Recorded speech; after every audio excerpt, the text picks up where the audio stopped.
নমস্কার, সবাই আছেন কেমন? সোনালির ঘর কন্যায় স্বাগত জানিয়ে একটি পর্ব নিয়ে চলে এলাম। টাইটেল আর থাম্বনেল দেখে তো ধরে নিয়েছেন, এর দেখে কেউ বলবে এটা এক বুঁদ আমি তেল দিই নেই। তো এই গরম অনেকেই তেলটাকে অ্যাভয়েড করতে চায়, তো সেই জন্য আজকের এই রেসিপিটি কী করে করেছি।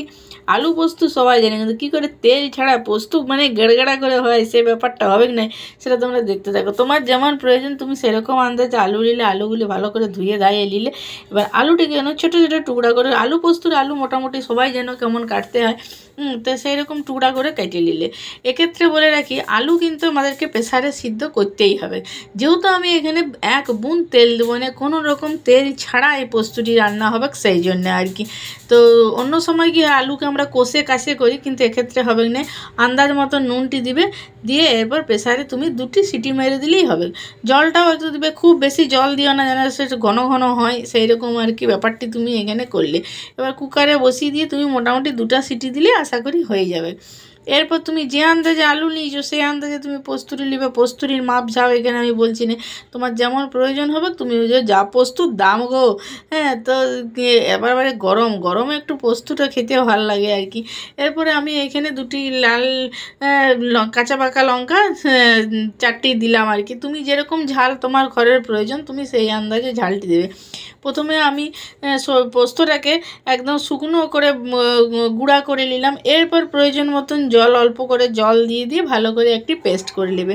আমি এমনি করে সরষা পোস্তটা বাটি, হ্যাঁ আমি সরষাও এমনি করে বাটি।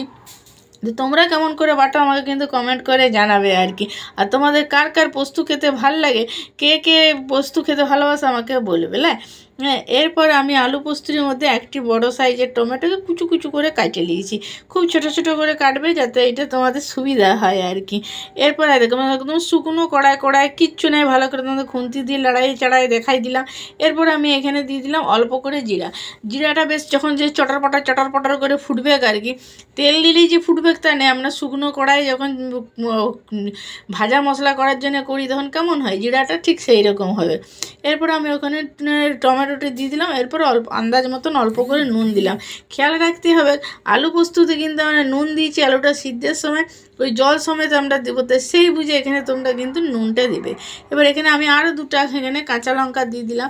দিয়ে এরপর এইটিকে খুব সিম আঁচ করে সুন্দর করে টমেটোটাকে গলাই নিতে হবে। একটু খেয়াল রাখবে, বেশ গাছটাকে দড়দড়া করে দিও না, সিম আঁচ করে এটা করবে, তাহলে বেশ সুন্দর হবে। যেহেতু আমি এখানে তেল দিই না তাই টমেটোটা লেগে যাওয়ার ভয় থাকবে, অল্প একটুখানি জল দিলাম। বেশ সুন্দর করে এটিকে কিন্তু আমাকে সিদ্ধ করে নিতে হবে। সিদ্ধটা করলে বেশি খেতে তোমার ভাল লাগবে আর কি। হ্যাঁ, তোমরা আলু পোস্ত কে ভালোবাসো আমাকে কিন্তু জানাবে। আর তোমাদের এগুলি যদি বেশি ভালো লাগে তাহলে একটু কী করবে, লাইক করবে। এরপর তোমাদেরকে আলুটা আমি দেখাই দিলে যে কেমন আলুটা সিদ্ধ হয়েছে, একদম বেশ গদগদাও হয় না আর কিছুই হয় না। এরপর ওই যে টমেটোটি আমার সুন্দর সিদ্ধ হয়ে গেছে, এর মাঝখানে আমি আলুটি দিয়ে দিলাম আর কি। আলুটি পুরো জল সমেত দেবে, তোমরা দেখে বুঝতেই পারছো সুন্দর একদম সিদ্ধ হয়ে গেছে আর কি। অল্প একটুখানি জল দিয়ে আমি ভালো করে দিলাম যাতে নুন লঙ্কা, হ্যাঁ টমেটোর স্বাদ পুরোটাই যেন আলুর মধ্যে বেশ একটা মাখো মাখো ভাব হয়। আলু পোস্ত খাবো একে তেল ছাড়া, বেশ একটু মাখো মাখো না হলে চলবে না। হ্যাঁ, আর তোমাদের এটা এদিকে মাখো হোক, এদিকে তোমরা আমাকে কিন্তু যে পাশে যে সাবস্ক্রাইব বোতামটা আছে সেটা বেল ঘন্টাটা কিন্তু ডং করে বাজাই দেবে। তাই আমি যখনই যে ভিডিওটা দেবো তোমরা টুক করে দেখে পুক করে নিতে পারবে। এরপরে দেখো আমার পোস্তটা সুন্দর করে বাটা হয়ে গেছে। এরপরে আমি এর মধ্যেখানে দিয়ে দিলাম, হ্যাঁ দিয়ে ভালো করে একটুখানি নাড়াচাড়া করবে। হ্যাঁ, দেখতেও বেশ ভালো লাগবে আর খেতেও বেশ সুন্দর হবে আর কি। ভয়ে কোনো কারণ, অনেকে ধারণা আছে পোস্ত কাটে যেতে পারে, কিন্তু পোস্ত কাটাকাটি কিছু হবে না, তোমরা নিশ্চিন্তে করতে পারো আর কি। হ্যাঁ, তো আর আমার পাশে যে সাবস্ক্রাইব বোতামটা সেটা কিন্তু টিপে দিবে, তাহলে বেল ঘন্টাটা ডং করে কিন্তু বাজায় দিতে ভুলো না। হ্যাঁ, আর আমি এখানে বেশ রঙটা আরেকটু বেশ গড়গড়া করার জন্যে আমি অল্প করে এখানে লঙ্কা গুঁড়ি দিলাম। ঝাল নুন সম্পূর্ণ নিজের ইচ্ছা মতন দিবেন, এখানে বলার কিছু নেই, কিন্তু বেশ লাল লঙ্কা গুঁড়িয়ে দিলে রঙটা সুন্দর হবে। যেহেতু এখানে এক বুঁদও আমি তেল দিই না, তুমি দেখে বুঝতে পেরেছো কি এটা যে তেল ছাড়া রান্না। হ্যাঁ, এক বুঁদ আমাদের তেল।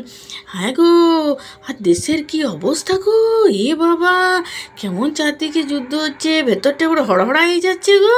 হ্যাঁ, তোমরা কার কীরকম টেনশন হচ্ছে বলবে? লাই, আমি তো খবর দেখছি সবসময়, দমে ভয় লাগছে কোথায় কী হবে কে জানে। তোমরা কিন্তু এমনি করে বানাও, খাও, আমার পাশে থেকে যাও।